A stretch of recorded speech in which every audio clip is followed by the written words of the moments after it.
Swamiji Memorial ফাউন্ডেশনের পক্ষ থেকে যে ফ্রি মেডিকেল চেকআপের ব্যবস্থা করা হয়েছিল, তাতে আমরা মোটামুটি বৃষ্টির জন্য করে উঠতে পেরেছি।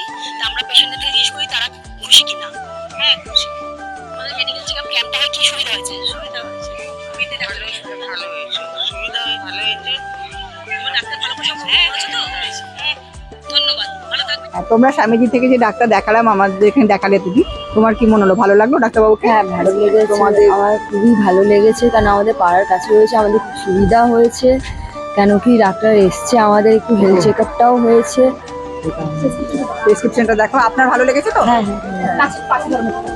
আপনার ভালো লেগেছে? হ্যাঁ, ভালো লেগেছে। এরকম হলে পরে, এরকম যদি আমরা করি, আপনারা আসবেন? হ্যাঁ, উদ্যোগ এলো, সাধুবাদ জানানোর মতো উদ্যোগ স্বামীজি মেমোরিয়াল ফাউন্ডেশনের তরফ থেকে। বিশেষ করে পথ শিশু যারা রয়েছেন তাদেরকে আজকে এখানে জেনারেল ফিজিশিয়ান দেখিয়ে তাদের একটা সামগ্রিক শরীরের একটা পরীক্ষা এখানে করা হয়েছে। আমি সাধুবাদ জানাবো উদ্যোক্তাদের, কারণ এই শিশুরা যারা সমাজে একটুখানি পিছিয়ে পড়া, তারা বৃদ্ধ বৃদ্ধা যারা ফিজিক্যালি চ্যালেঞ্জড, তাদেরকে এরা তো সমাজে একটুখানি পিছিয়ে পড়া শ্রেণী।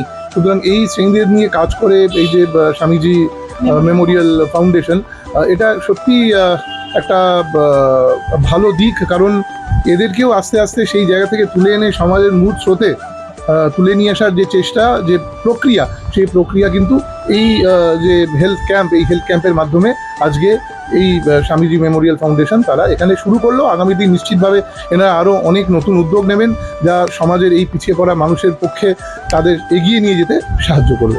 আমি সাধুবাদ জানাচ্ছি এবং অনেক অনেক অভিনন্দন জানাচ্ছি।